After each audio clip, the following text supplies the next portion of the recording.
Welcome to another edition of Raw Mind Sports. I'm your host, Ryan Jones. You better get some raw thoughts from myself. But by the way, before we start, I'm going to give you a quick raw thoughts take on a few things here quickly. But later on this evening, I'm going to have my pops. That's right, I'm going to have my pops back on. We're going to go live a little bit longer, probably around 7 o'clock, 8 o'clock. But I'm going to get my thoughts first before I get them on because we know when my pops get on, I might not get a word in. Raw thoughts, and I know. And I got to get my words in too. I'm just saying. But before we do anything, let me go ahead and share this real quick. My thoughts before I get my dad on later on today. And here we go. I'm about to start sharing it out. And by the way, shout out to my guy Hendrix Bales Bonds, man. Look, you guys go to what's the club? Platinum? I think it's Platinum. Wherever it is, you get in trouble, do something you got no business where you get a few drinks in your hand. Call my guy. Use the promo code Raw Mind because I know some of y'all out there acting up. And you don't need a bondsman. And you can't go to everybody because you may haven't treated everybody right. But I'm pretty sure Hendrix gonna make sure you come back. Make sure he gonna treat you right. He's gonna make sure you get safe and sound back to your family after a long night at that Club Platinum or wherever night out you have in town. In our area. But with that being said, shout out to my man RJ Hendrix, man. He's doing some amazing things outside of that. He's doing some things in the community too as well. So I appreciate everything he's doing for community. Proud sponsor of Raw Mind Sports. So I had to get that out there real quick before I share something real quick. Let's see. Okay, that's one share. See what else I go to here. Okay, see if I go to a group. Y'all got me in here, right here.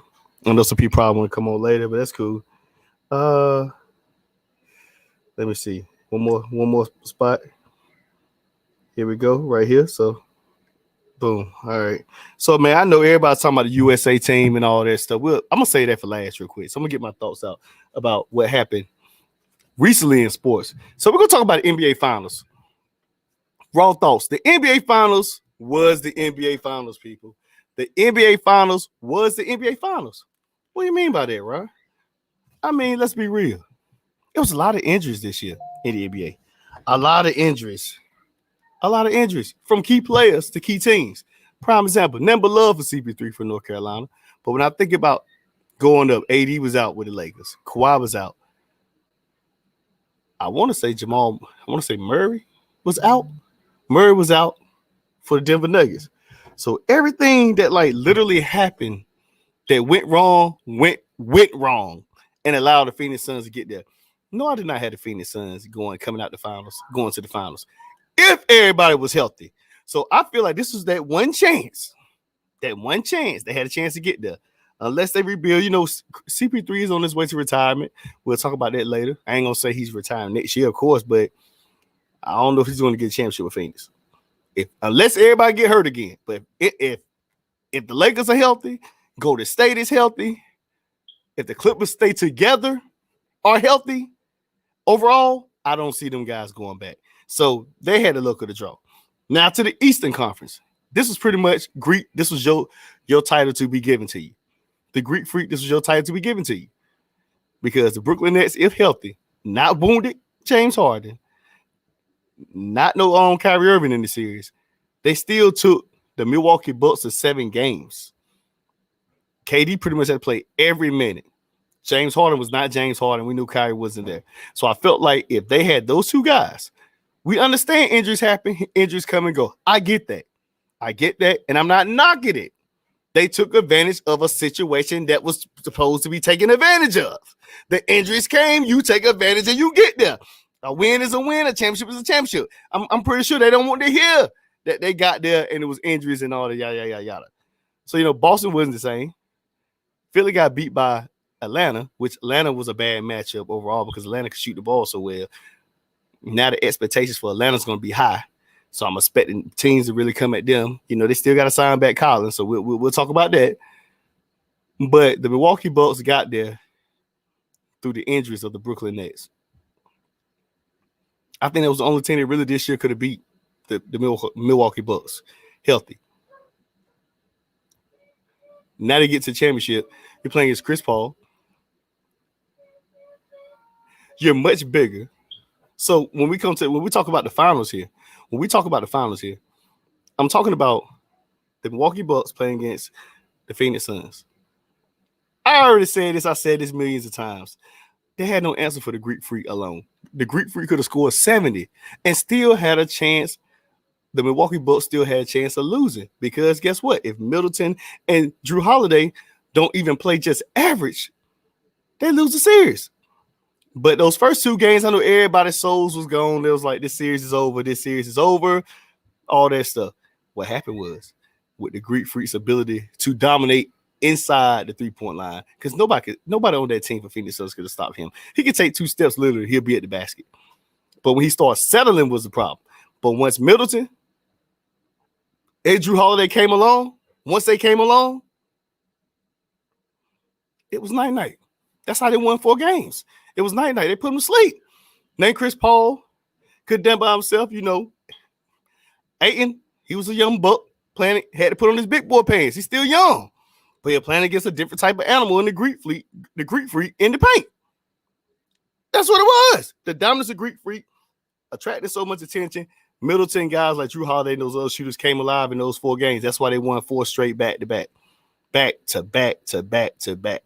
So once that happened, I knew it was it. That was it. And they had no answer for him anyway. But then you add that ability for them guys for the Greek Freak to dominate, they had no answer for it. Chris Paul did what he could. It was the games he was missing. And I felt like during this moment, this was the one time he could have got him a championship. Unless he goes to the Lakers, unless he leaves Phoenix. Chris Paul had a great career. With all due respect, and I got him beloved Chris Paul. Nothing but love with Chris Paul. He had a great career. He may be a Hall of Fame. But unless he goes somewhere else, that's the only way he's going to win this finals title. That's the only way he's going to get a championship. He may have to go elsewhere, like the Lakers or a team that's already built to win a championship. Outside of that, this Phoenix team may not get back the next 2-3 years. Chris Paul eventually is on his way out. So with that being said, had to put something else up here. Hold on a second. There we go. So my next topic, I'm going to leave that topic alone. So that's over with. They're talking about Westbrook. Russell Westbrook maybe going to the Lakers. I'm going to leave this short, simple, and quick. It may happen. It may not. It makes sense for business. Russell Westbrook is from LA, the LA area, Inglewood area. I want to say he's done a lot. He even has a car dealership there. He's done a lot for that community. So it's pretty much he's back home. It makes sense for home because he's from that area. But now when I look at them, I'm looking at the big 3 now. If you bring him, the big 3 will be AD, Westbrook, LeBron. Now I'm going to go ahead and tell you, if they do try to sign Russell Westbrook, hold on a second, people. My boy Ray Lynn said they don't want. I get it. Let me finish my thoughts first. You don't have to want him. But Jared Buss, the daughter Buss may say we may need him. You don't want him. You may don't want him. But we know we can't make that call. But what I'm about to say is that at the end of the day, just being real, raw thoughts. If he does go to LA, because I know Bradley Beal and his destinations where he want to be traded. Sources say he want to go to Miami, Philly. I think he said Boston. LA wasn't in the scenario. I think Golden State maybe. That's just word out there. So he's out that picture, But a year, okay, cool. But what I'm saying is they get a guy like Russell Westbrook. I'm assuming that LA Lakers, you hear me? I'm assuming the LA Lakers are going to find everybody around the world who can shoot the basketball, role player wise, and sign them to a veteran minimum. That's the only way that works. Signing a bunch of guys who could just stand out there and spot up for the veteran minimum. Because it's going to cost you a lot to even get Westbrook. I think he's on his next to last year or close to the end of his own contract. So now you got to sign in, figure out these key players if you want him. Not saying that's going to happen. Not saying it's not going to be done. Not saying that they're going to sign him. But what I'm saying, if they do, they will definitely have to go get ready for the veteran minimum to find these shooters to put around these guys. Because LeBron and Westbrook, AD can shoot.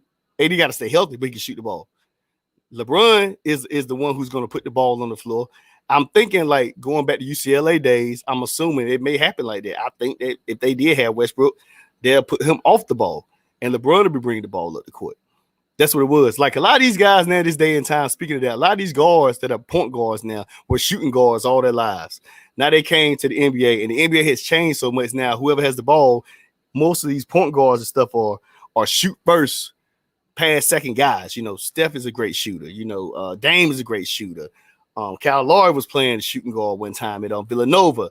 Who else could I think of off the rip? I mean, maybe Kyrie, maybe he played it at Duke. I don't know if Nolan was bringing the ball to the court or not. I'm just thinking the guys, other guards that we have, they have to, you know, it's pretty much a shoot first lead now. Most of these guards are shooting guards who played shooting guards all their career, and now you're asking them to play point guards. So now you have to change it again and kind of be comfortable for them. But I hope, I'm just saying, if that happens, if Westbrook goes to the LA Lakers, no other choice but to get ready for all these shooters to get ready to get signed for the veteran minimum, because the shooting is done. And in this league, you got to be able to shoot the basketball. What else I have to put? Now, I'm going to make this quick, too. Oh, I'm going to go to another thing. College. Texas and Oklahoma may be SEC bound. I think that'd be great for the SEC. We get to see these teams battle it out, see each other before the national championship game. I don't know what's going on with the Big 12. Something must went wrong because everybody and their mom was trying to bounce out the Big 12. I'm going to leave that short. I think that'd be good to see Texas, which is known for football. It's a football state. Then you ask Oklahoma, also known as for football too as well, to come to a big conference like the SEC. I feel like it's going to bring up some things. I'm ready to see what Nick Saban and Alabama is going to be able to do. Now you have to play these teams in your division, in your conference, in the SEC. I think it's good. I just don't know what the Big 12 done because everybody trying to leave. Somebody got to inform me on that. I don't know why. I don't know too much, so I ain't going to say too much on that topic. I'm just saying, from the eye test, it looks like something ain't going right in the Big 12. Hold on a second. Yeah, I heard about the Larry DeRozan rumors. I heard about Larry DeRozan rumors. I think that'll be good for the Lakers. That'll be real good. I think that'll be a much better move. It just depends on, I don't know. So I think people just like Westbrook. That's my favorite guy. I get it. But I don't know if he fits everybody. I would assume he would be the second option. I think he will play his role. We'll see. But I think those guys, you know, I think DeRozan and them guys be there. I apologize. Cortland, what's up, man? Mr. Griffin. I'm going to put his poster here too. Why would you think that them guys go? I mean, possibly, but I feel like the competition would be better. I think the competition would be better to play within each other because we already know the SEC is the most dominant conference. I feel like what I'm getting from you, Cortland, is you're probably saying like staying where you're at, you're dominant there. It gives you a chance to be in that playoff game at the end of the year, which is true. But for what I've seen, maybe last year, it was a lot of SEC teams, even in the big, I want to say 2 times out of the playoff game, you have 2 SEC teams that usually be in it. Sometimes 3. I might be wrong, but I know it's usually 2 that usually be in that game from the same conference. Now, I don't know if that happens. I'm just saying, like, I feel like those guys are moving there because it's more for money, more for buck, great conference, competition is going to fill up the stands. I don't know what's going on with the Big 12. The Big 12 just doing something. Okay, I'm going to see what they say. He said the 12 is a big conference grow. Remove some of them teams that they'll get some actual competition there. Okay. My boy, shout out to my guy, man. First class life insurance, Mr. Joseph Monk himself. He said he heard Melo going to Lakers. There's rumors. I got to see how that works. That'll be a great addition. LeBron and his boy. Larry DeRozan are great. Westbrook fits doesn't. I agree. Only thing, like I said again earlier, if they do sign them, they better bring in a bunch of shooters on the veteran minimum. That's the only way because you got to have somebody shoot. Now, if they do that, they have a lot of ISO ball between LeBron, Westbrook, and AD, and you got guys who can knock down those shots.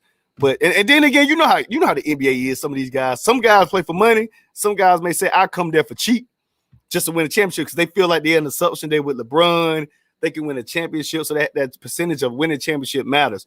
Although if they healthy, because we already see when they won't healthy, what happened. My man Cortland said Texas, Oklahoma ain't built for that kind of football. It's a high. They have a unique style. I know it's a different type of beast in SEC. But those guys can get it done. Those guys have that speedster style, things like that. And so far, it's been SEC, Bama, Big Ten, OSU. Of course, Clemson's always in it. But I sometimes usually see Alabama and Georgia. Oh, this little man. What's up, champ? He in the area.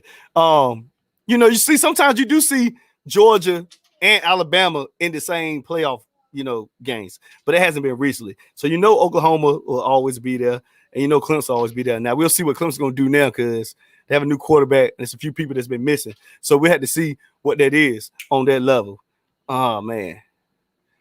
Now I'm gonna go back to my comment section. Shout out to my guy Shaq's teeth whitening. Comment team, man. He keep your teeth sparkling, people. He keep your teeth sparkling. That being said, that's why I talk so much, because he keep my teeth clean. I hope he keep yours clean too. So I'm gonna go to the next topic, man. The Greeks' dominance. The Greeks' dominance. Let me take off this banner real quick. I'm trying to get this over because I got my dad coming on later. If anybody want to join, Ray Lynn, if you over here listening, my dad may come join if you're ready for that. But feel free to join. So the Greeks' dominance.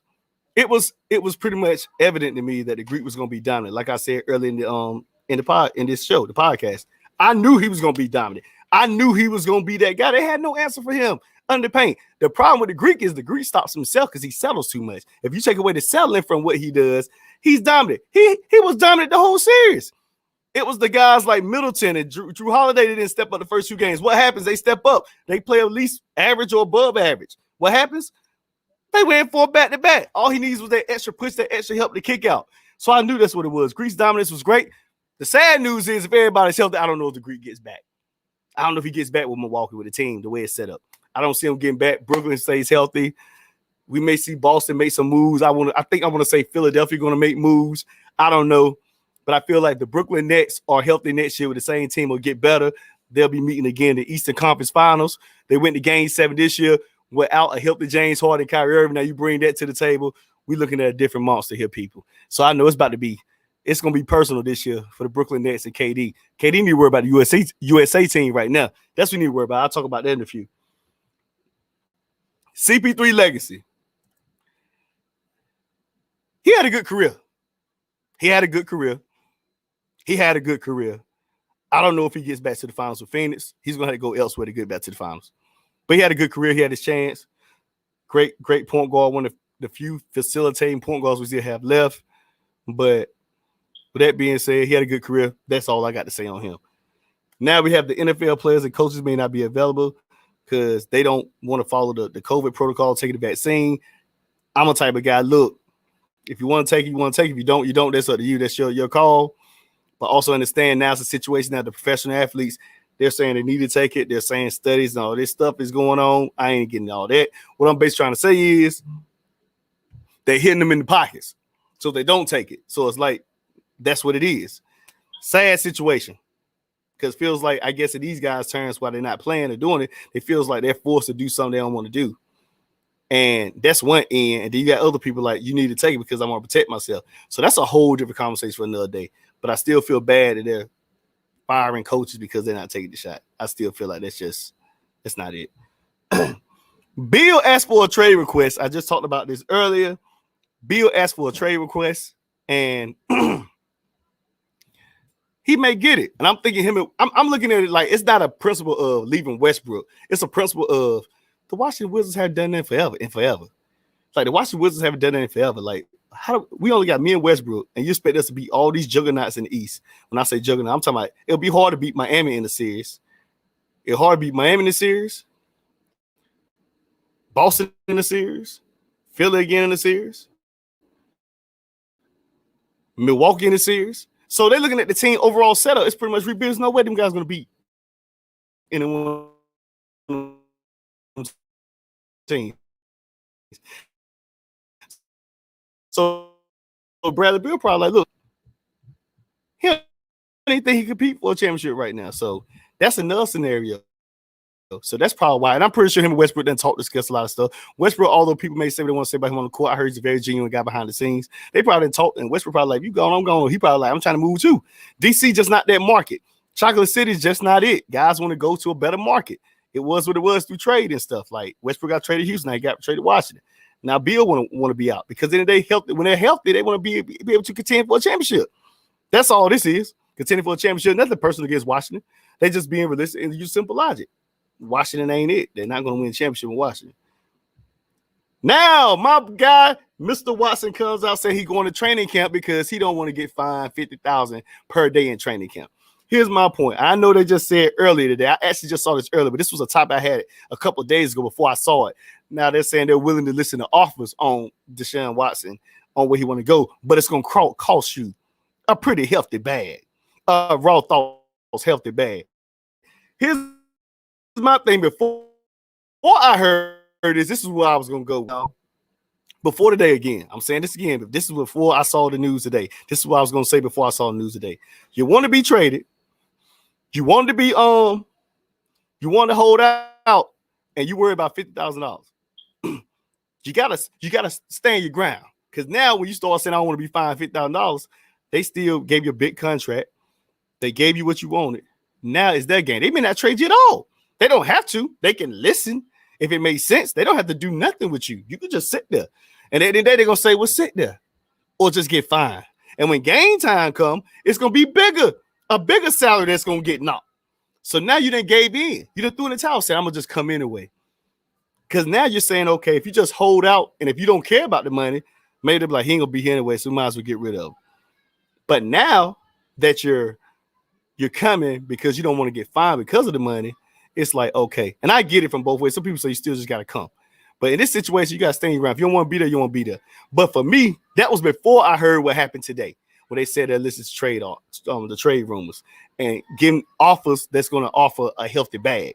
So that's what I was going with then. So now that I saw that, it's different. So now he'll come. I guess they maybe talked it out or something. They're cool with just leaving it out. So, but at first I was like, you want to be traded, you're going to have to sit and just lose the money. But if you come, they're going to be like, they say if you want to come, they can be like, oh, well, we got the ground now, which they do. Here's my point too, though, Deshaun Watson, with all due respect and love, raw thoughts.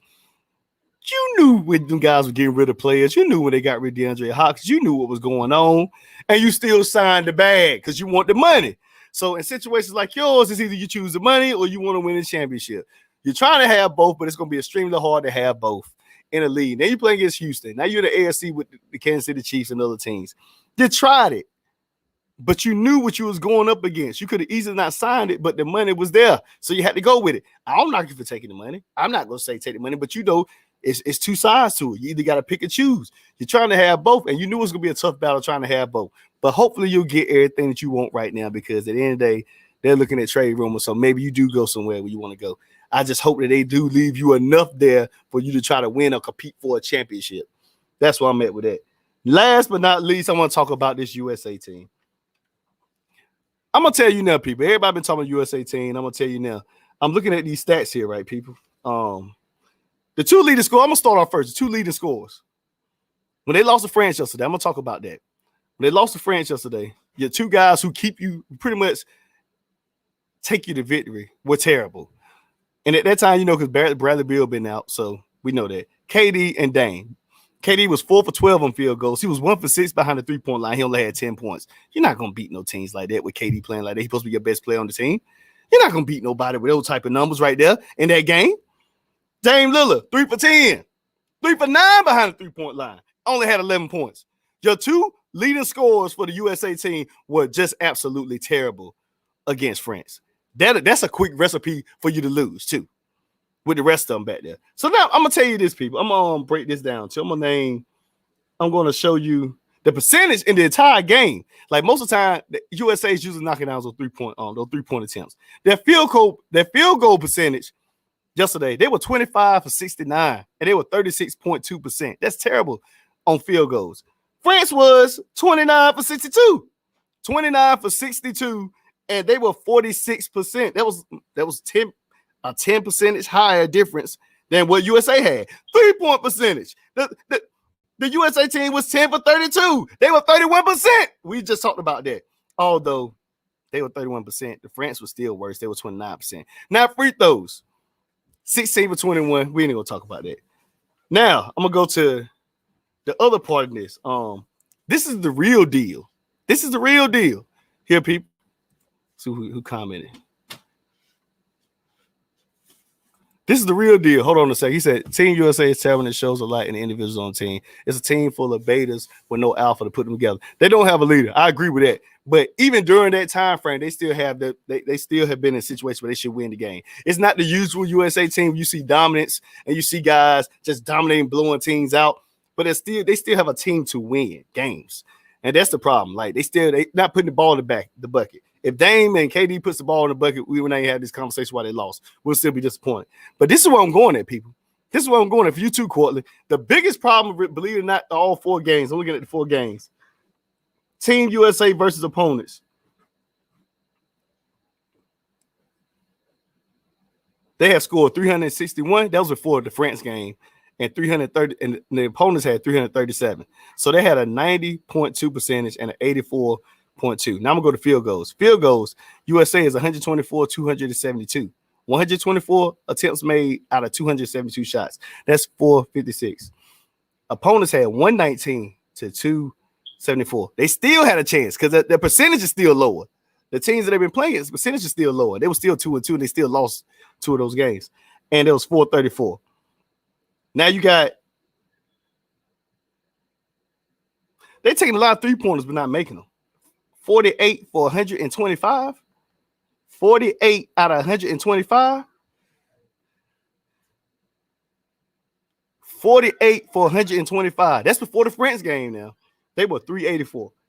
Now, the other teams are still close. I mean, but we know the other teams really not going to shoot that well, so we expect the USA to shoot a lot better than these teams. 47 for 124, they were 379. Free throw attempts, USA against opponents. They're 65 for 83. And they're 783. But the opponents they play against still have a high percentage, just a small high percentage. They're 52 for 66. They were 788. Rebounds, they getting killed on the boards. That's rule number 1. They getting killed on the boards. They get, out of all the games, 32, well, before the France game, 32.0 rebounds per game. But the other teams are out rebounding them 38.5, leaves them a rebounding margin of negative 6.5. They're not getting too many opportunities. These other teams are getting multiple opportunities to put the ball in the basket. Steals don't matter. And here's the kicker right here, including the France game. They have been getting their butts kicked in the third quarter out of every game. They have not won a third quarter, not one game. They have been outscored in the third quarter, 114-94. In the third quarter, overall. The third quarter is where the USA team loses every single time. They be getting their butts kicked in the third quarter. USA got a leader. They got the best player in the world, right? Yeah, I see we did that too, Courtland. That's what they say. That's what they say. But yeah, man, I'm coming back later on with my pops. I done gave you my raw thoughts because like I told you earlier, if he comes on the show, I may not get a word in. So I'm going to give you my raw thoughts. I'll try to get mine in before he gets here, because it may be a long day. And with that being said, y'all heard it. Raw thoughts from Ryan. Myself, by myself, I usually have other people up here. But I just gave my little take here and there. Subscribe to the podcast, Raw Mind Sports. It's on every podcast player. iHeartRadio, Apple Podcasts, Spotify, TuneIn, Google Podcasts. You also go to rawmindsports.com. It'll give you the list, the link tree, whatever you need to have, man. Also, support however you can, man. It's a lot of things up there, man. I want you guys to be able to see and do. More opportunities, more fun with us, man. Raw Thoughts from Ryan is out.